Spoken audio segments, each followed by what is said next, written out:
पश्चिम बंगाल में टीएमसी के निष्कासित विधायक हुमायूं कबीर को लेकर हंगामा मचा हुआ है। हुमायूं कबीर ने आज मुर्शिदाबाद के बेलडांगा में बाबरी मस्जिद की नींव रख दी और इस मौके पर 2 लाख से ज्यादा लोग इकट्ठा हुए और उन्होंने अपने हाथों में ईंट ली हुई थी। मंच पर मौलवी थे और फिर फीता कटाई हुई। तो चलिए आपको बताते हैं आज क्या कुछ हुआ और क्या आरोप प्रत्यारोप हैं और हुमायूं कबीर का कांग्रेस, बीजेपी और टीएमसी से क्या लेना देना है, इसे भी समझते हैं। नमस्कार, आप देख रहे हैं भारत एक्सप्रेस और मैं हूं आपके साथ अक्षया पाठक।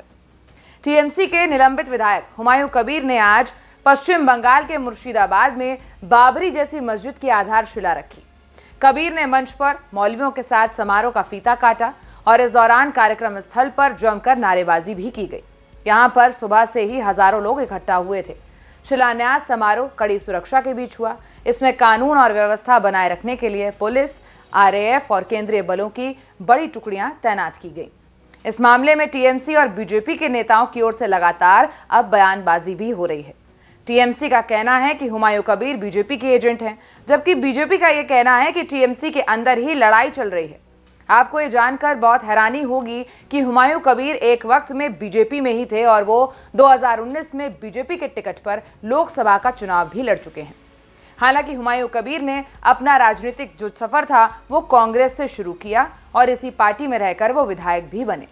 इसके बाद वो टीएमसी में आए और ममता बनर्जी ने उन्हें अपनी सरकार में कैबिनेट मंत्री बनाया, लेकिन 3 साल के अंदर अंदर उन्हें पार्टी विरोधी गतिविधियों में शामिल होने का आरोप लगाते हुए पार्टी से बाहर का रास्ता दिखा दिया गया।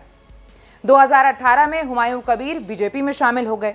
हुमायूं कबीर की लोकप्रियता को देखते हुए बीजेपी ने 2019 के लोकसभा चुनाव में उन्हें मुर्शिदाबाद सीट से उम्मीदवार बनाया था। हुमायूं कबीर ज्यादा दिन तक बीजेपी में नहीं रहे और 2021 में वो टीएमसी में लौट आए और फिर भरतपुर की सीट से विधायक बने।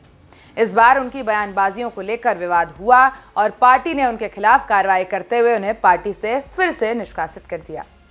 हुमायूं कबीर का विवादों से पुराना नाता रहा है। नवंबर 2024 में हुमायूं कबीर को टीएमसी में रहते हुए नोटिस जारी किया गया था क्योंकि उन्होंने पार्टी के राष्ट्रीय महासचिव और ममता बनर्जी के भतीजे अभिषेक बनर्जी को पश्चिम बंगाल की सरकार में उप मुख्यमंत्री बनाने की मांग की थी। अब 2025 है और फिर हुमायूं कबीर पार्टी से निष्कासित हैं क्योंकि अब बाबरी मस्जिद को लेकर विवाद है। आज हुमायूं कबीर के बाबरी मस्जिद के शिलान्यास कार्यक्रम में मुर्शिदाबाद के साथ ही आसपास के जिलों से बड़ी संख्या में लोग पहुंचे थे। इनमें सऊदी अरब से आए धार्मिक नेता भी शामिल हुए। हुमायूं कबीर ने कहा है कि 3 साल में इस मस्जिद को बनाकर तैयार कर दिया जाएगा। अब कहा यह जा रहा है कि हुमायूं कबीर विधानसभा चुनाव में अपनी पार्टी बनाकर कई सीटों पर उम्मीदवार उतार सकते हैं और आने वाले चुनाव में चुनाव का खेल बिगाड़ सकते हैं। फिलहाल के लिए इतना ही। देखते रहिए भारत एक्सप्रेस।